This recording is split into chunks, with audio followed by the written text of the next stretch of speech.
Decía, y yo suscribo, que los 135 artículos que estamos impugnando son malos por lo que dicen, son muy malos por lo que no dicen, pero son peores por lo que representan. Y quiero hacer una reflexión respecto a esto de manera introductoria, porque para mí es el árbol, es el bosque donde está dentro del árbol. Lo que representa la luz es el verdadero problema que reflejan los 135 artículos. Y es importante tener este tipo de instancias. Es importantísimo.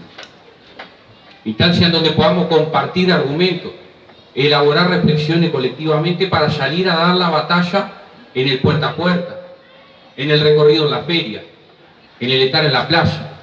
Actividades que acontecen a diario en todos los rincones de la patria.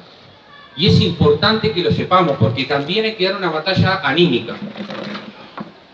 También hay que sentir que además de tener convicciones suficientes, tenemos la necesidad moral de dar esta batalla. Ninguna batalla se gana solo por convicciones. Sin convicciones no se puede ganar. Pero no son condición suficiente. Tocaba bocina ahí un vecino que va con la bandera y sí, muy bien.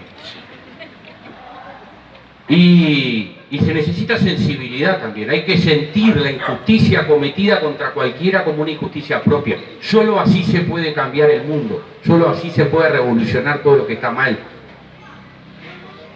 Y entonces tenemos que saber que actividades como esta están ocurriendo por todos lados, todos los días, en todos los barrios. Y que no solo somos esta cantidad, somos muchísimas cantidades como estas por todos lados. Y no hay alternativa. ¿Por qué? Porque esta es una batalla muy desigual. Acá todas y todos lo saben. Es una batalla entre pueblo convencido contra aparato mediático. Es una batalla entre la lucha por abajo, capilaridad le llaman ahora, pero es el estar por abajo, en el pueblo mismo, con el que sufre, con la que sufre, con el que está sin laburo, con el que tuvo la rebaja salarial, con el que perdió ingresos por la caída de las jubilaciones, contra todo el aparato del Estado. Están recorriendo el país con autos oficiales, en horario de trabajo. Lo hace un trabajador, una trabajadora organizada sindicalmente y lo prenden fuego en la plaza pública. Ellos lo hacen con todo el aparato del Estado, todos los días. De nuestro lado, ¿qué está? Está el feriante, está el zapatero, está la maestra, la enfermera, está el pueblo, la gente. Somos lo que somos. Somos nuestro propio y mejor medio de comunicación. Entonces este tipo de instancias, a mi entender, son muy valiosas. Les agradezco mucho que nos presten la oreja un ratito. Y también agradezco la iniciativa de los vecinos y la vecina que generaron la ocasión. Les decía que quería hacer una reflexión de carácter general para dar cuenta de lo que yo entiendo que es lo peor de la luz, que es lo que representa.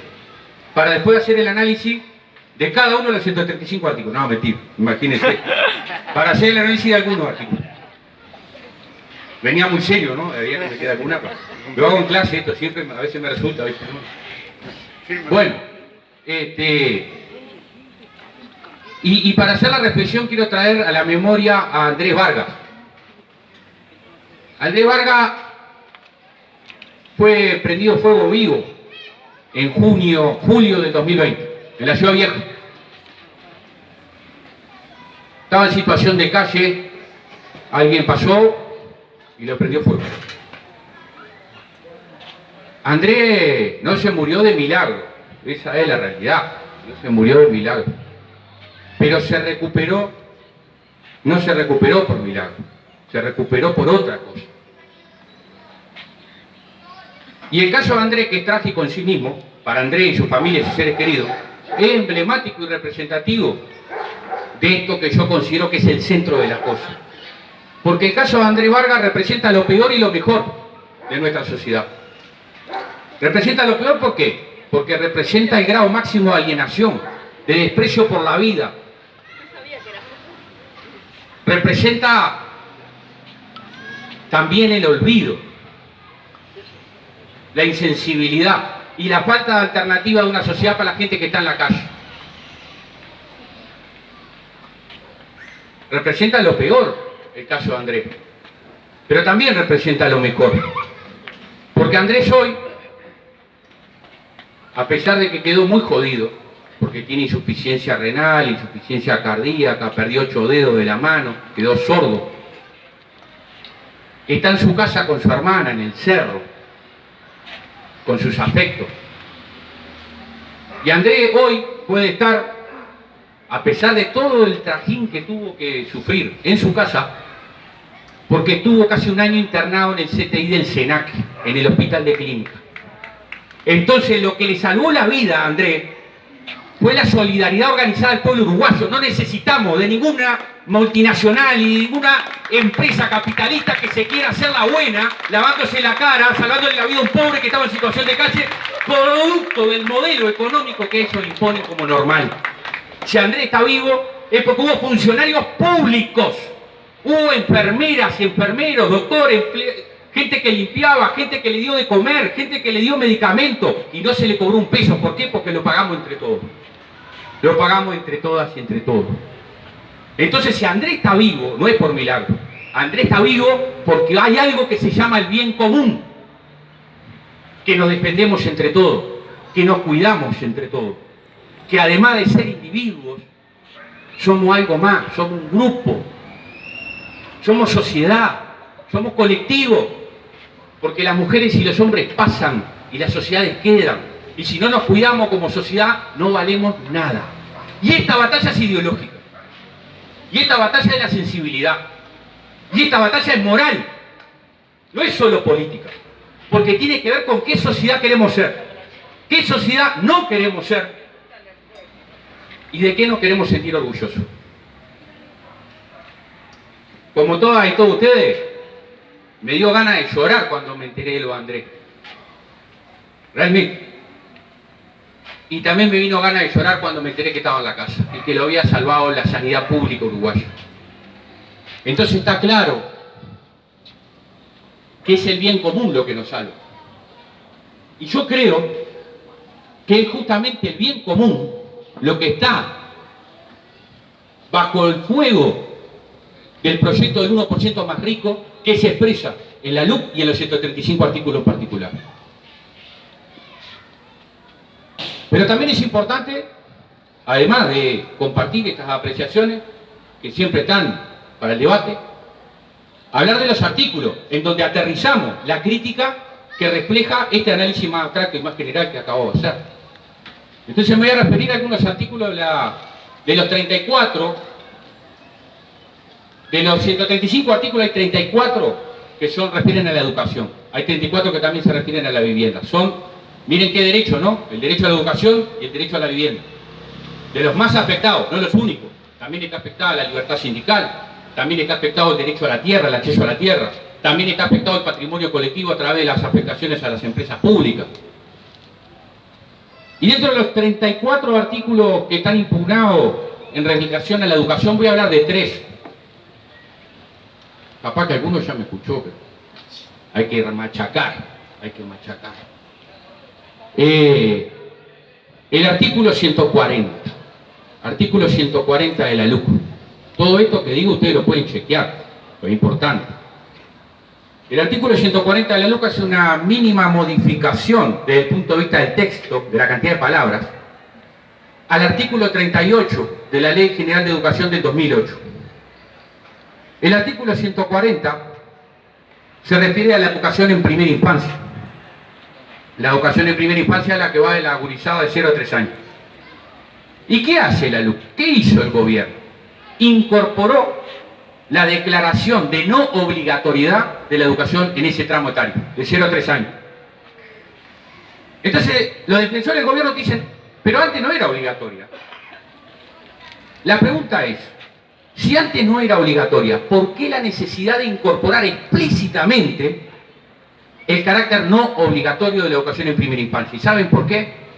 Porque legalmente la LUC le ofrece al gobierno la excusa para no generar las condiciones económicas para universalizar el acceso en todo el territorio nacional de centros educativos para la primera infancia más pobre.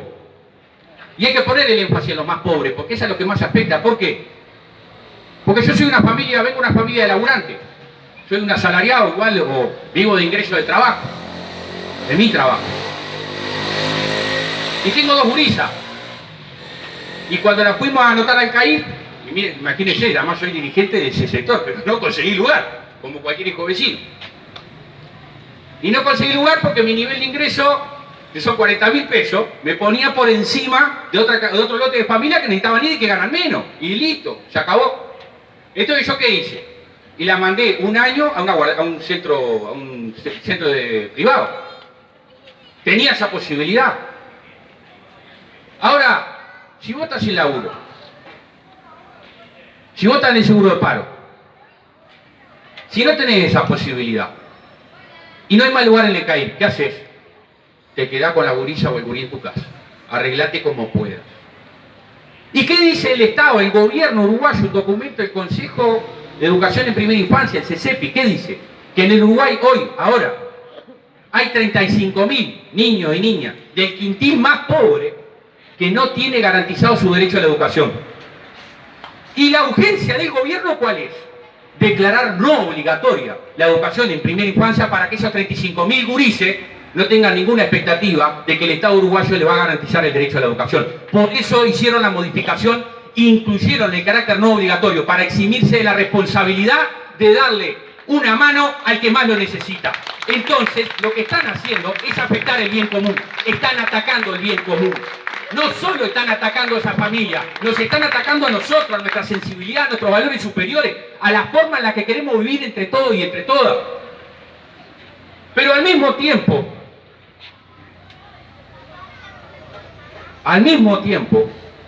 te modifican también con el artículo 127 de la LUC, te modifican también legalmente que el Estado va a quedar eximido, exonerado, no va a estar más obligado a garantizar extensión pedagógica en las escuelas y en los liceos y en la SUP. ¿Qué es la extensión pedagógica? Las escuelas de tiempo completo, de tiempo extendido. ¿Tá? Nosotros durante años escuchamos que la educación estaba en crisis, ¿verdad? Y cuando decían la educación, dicen la educación pública. No vaya a ser que hablen de la privada, la pública estaba en crisis. Y hay un numerito que ellos dicen, los tecnócratas, de un lado y de otro, porque hay tecnócratas en todos lados, que la crisis tiene que ver, entre otras cosas, con que 6 de cada 10 gurises que van al liceo no egresan. Es cierto. 6 de cada 10 no egresan del liceo, del bachillerato. Es una tragedia. ¿Por qué es una tragedia? Por varias cosas, pero por una que decía José Martí. Ser culto es el único modo de ser libre. Entonces, cuando vos te roban el derecho, y hay muchas formas de robarte el derecho a la educación, lo que están haciendo es engrosar lo pesado de la cadena que te está atando a lo peor, que es la pobreza de acá. Y es verdad, 6 de cada 10 no termina el liceo. Estamos de acuerdo. Ahora vamos a poner la lupa ahí adentro. ¿Les parece? Vamos a poner la lupa. Porque 6 de cada 10 parece fuerte, está mal. Ahora, cuando ponemos la lupa en ese 6 de cada 10, ¿saben con qué se encuentran? Con algo que los políticos no dicen. Con algo que el gobierno no dice. Que es que de ese 6 cada 10, si ese 6 cada 10 fuera el 100%, 8 de cada 80 de esos 100 son jóvenes que vienen del primer y segundo quintil de más bajo ingreso, es decir, son pobres. Es decir, que los chiquilines y las chiquilinas que no terminan el liceo, la gran mayoría de ellos vienen de los hogares de la familia de abajo. No vienen de Carrasco ni vienen de La Tabona, vienen de abajo, de las entrañas sufridas de nuestro pueblo. Son nuestros hermanos y nuestras hermanas de clase. Son esos los que no tienen más dificultades para terminar el liceo. Y muchas veces lo que ha demostrado el tiempo extendido, que están los barrios populares, los barrios más sufridos, no únicamente, pero en buena medida están ahí, es que le genera mejores condiciones a la gurisa hasta para comer, para tener un lugar sano, para tener un lugar de realización pedagógica. ¿Qué hace el gobierno? Hizo campaña diciendo que la educación estaba en crisis, pero legisla en el artículo 127 de la LUC para eliminar las escuelas, la obligatoriedad del Estado de avanzar en la construcción de escuelas de tiempo completo y tiempo extendido. ¿A quién favorece eso? ¿Favorece al bien común? nos hace sentir más orgullosos como sociedad. ¿Es el país en el que queremos vivir? ¿Es esto lo que queremos hacer? ¿Seguir dándole la espalda a los más sufridos? ¿A los más de abajo? Yo creo que no. Y estas son razones de peso para estar en contra de los 135 artículos y para votar que sí, y para hablar con la gente en las ferias, decirle, ¿vos estás de acuerdo con esto? ¿Estás de acuerdo con que el Estado se abandone su responsabilidad de garantizar centro educativo para la primera infancia? ¿Estás de acuerdo con que el Estado abandone su obligación de construir más centros educativos? ¿Estás de acuerdo? Nadie, vote lo que vote, nadie del pueblo, vote lo que vote, está de acuerdo con esto, porque la gente de abajo, vote lo que vote, quiere vivir en una sociedad mejor. El artículo 193. El artículo 193 es gravísimo. Porque hay una cosa que la derecha se ha embanderado, y se ha embanderado de forma, no por mérito propio, sino por demérito ajeno, por nuestra propia responsabilidad, que ha sido embanderarse con la laicidad, con garantizar la laicidad. Yo creo, y estoy en condiciones de sostener, que no ha habido peor ataque a la laicidad del sistema educativo público uruguayo que el artículo 193 de la LUC. Porque ¿qué hace este artículo? A ver si me puedo explicar. Este artículo lo que hace es autoriza a que los directores y las directoras de las escuelas, los liceos de la SUTU, elijan a los profesores, las maestras, los maestros que van a trabajar en ese centro educativo. Imagínense esto, ¿no? Imagínense esto. Yo soy el director y elijo quién va a trabajar del plantel docente.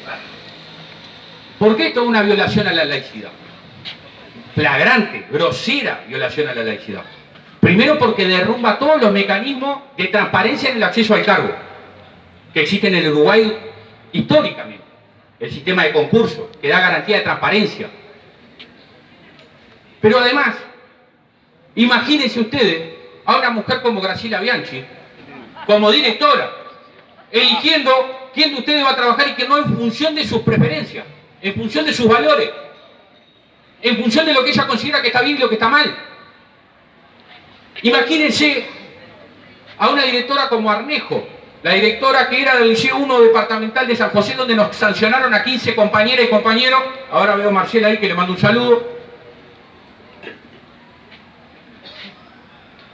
Por hacer proselitismo, violaba la laicidad. Desarchivaron el caso del 2018 para sancionar a estos 15 compañeros por violación de la laicidad. La pregunta es, ¿y por qué no desarchivaron el de Arnejo también? Porque Arnejo, la directora del Liceo Departamental, fue al Teatro Mació, en San José, a una charla que había contra la ley de regularización de consumo de la marihuana, el cannabis, saben de lo que hablo. Y ahí los disertadores eran dos, el actual presidente de la República y el actual ministro de Defensa. Y Arnejo se encontró con ¿qué? Con que había poca gente. ¿Y qué hizo la directora? Fue al liceo de la directora, sacó a dos grupos de clase para llevarlos al Teatro Mació para darle elenco a estos dos ilustres expositores. O sea, fue al liceo, sacó a dos grupos de clase para llevarlos a una charla en donde había dos dirigentes en aquel momento de la oposición para hablar de una ley del gobierno. Y eso no fue una violación a la laicidad. Sí, la foto en la vereda en contra del vivir sin miedo. Imagínense a Arnejo con el poder que le da el artículo 193 de poder elegir quién trabaja y quién no. Imagínense la garantía de la pluralidad, la garantía de la ecuanimidad, la garantía contra la persecución antisindical, la garantía contra la persecución religiosa de creencias. Entonces el artículo 193 es muy grave, y hay que salir a explicarlo porque nadie quiere que su hija o su hijo vaya a un centro educativo en donde le impongan un dogma. Nadie quiere eso. Y cuando luchamos por la eliminación de los 135 artículos, estamos luchando por estas cosas. Y hay que decírselo a la gente, porque vote lo que vote, la gente no quiere eso. No quiere. Y todo esto, voy cerrando, hay que leerlo también a la luz de la realidad concreta de la sociedad, de lo que nos está pasando. La ministra y el presidente recientemente, en su informe al Parlamento, decía que bajaron el déficit fiscal, el famoso déficit fiscal, el nuevo Dios. Hay un nuevo Dios, que es el déficit fiscal, al que todas y todas le debemos tributo. Y no le metimos la mano en el bolsillo. Bueno, la mano invisible la metieron, sí, hasta el fondo además. Porque hay recortes presupuestales que han implicado, entre otras cosas, que los 42 liceos que estaban proyectados para construirse no se construyeron. Y esto no se dice en la tele, no sale en el informativo, no sale en el titular del país. Pero es información objetiva. 42 liceos que estaban proyectados para construir no se construyeron producto de ¿qué? Del recorte. El recorte en la ANEP en 2 años, solo en secundaria en 2 años supera los 80 millones de dólares. En 2 años. Tenemos más gurises por clase. Tenemos menos centro educativo. Tenemos menos participación docente, porque eliminaron la participación docente de los consejos, porque eliminaron los consejos, obsesionados por el control. Hablan de la libertad con una mano, pero escriben autoritarismo con la otra. Entonces, en el fondo, también hay una disputa, en esto del bien común, por a dónde va a parar la plata. ¿Para dónde va a parar la plata? Y en eso también la LUC, el artículo 207 al artículo 212, ¿de qué habla? De la regla fiscal. Y de esto también hay que hablar. ¿Por qué? ¿Qué es la regla fiscal? La regla fiscal es una garantía jurídica que se le da al gran capital que invierte en deuda pública uruguaya para garantizarle las condiciones del cobro de la deuda y de los intereses. Y eso hay que pagarlo. Y la regla fiscal, ¿qué es? Un tope que le dice a cualquier gobierno que si tiene que priorizar entre construir 42 liceos o bajar el déficit fiscal para garantizarle al gran capital el pago de la deuda, esa va a ser la prioridad. Y esto hay que decirlo, y hay que explicarlo con sencillez. No hay que ser un economista ni venir de la escuela de Harvard para explicar estas cosas. Pero esto es perverso además. Porque le voy a dar un dato. En el 2021, todos los que estamos acá, todas las que están acá, nos endeudamos en 3.000 millones de dólares. 3.000 millones de dólares. Con el gran capital a partir del aumento de la deuda externa, de la deuda pública. ¿Ustedes saben dónde fue a parar esa plata? ¿Alguien sabe dónde va a parar la plata de la deuda externa? 3.000 millones de dólares. Pero tenemos el problema de la vivienda. Pero tenemos 176.000 niños, niñas y adolescentes por debajo de la línea de la pobreza. Porque la pobreza en la niñez, el tramo que va de 4 a 6 años, aumentó un 2%. Y la que va de los adolescentes hasta 17 años, aumentó un 4%. Porque tenemos 500.000 trabajadores y trabajadoras que ganan 30.000 pesos nominales. Porque tenemos déficit de vivienda. Entonces, ¿a dónde fue a parar los 3.000 millones de dólares? Nadie sabe. Nosotros no sabemos, el pueblo no sabe, la gente no sabe. Lo que sabemos sí que lo vamos a tener que pagar. Y que con la regla fiscal el gobierno se asegura las condiciones jurídicas para decir no hay plata para educación, no hay plata para vivienda, no hay plata para aumento de salario, no hay plata para las jubilaciones, porque hay una regla fiscal que cumplir para garantizarle al gran capital que se le va a pagar los intereses de la deuda y del capital. Entonces, esta batalla es una batalla política, claro que sí, pero también es una batalla ética y es una batalla de la sensibilidad, la batalla del bien común contra el proyecto del 1% más rico. Y es una batalla que ni ayer, ni hoy, ni mañana podemos perder. Si va a haber derrotas, si hubo derrotas, va a haber victorias, como la del 27 de marzo, cuando llenemos las urnas del sí rosado. Arriba las que luchan y arriba los que luchan.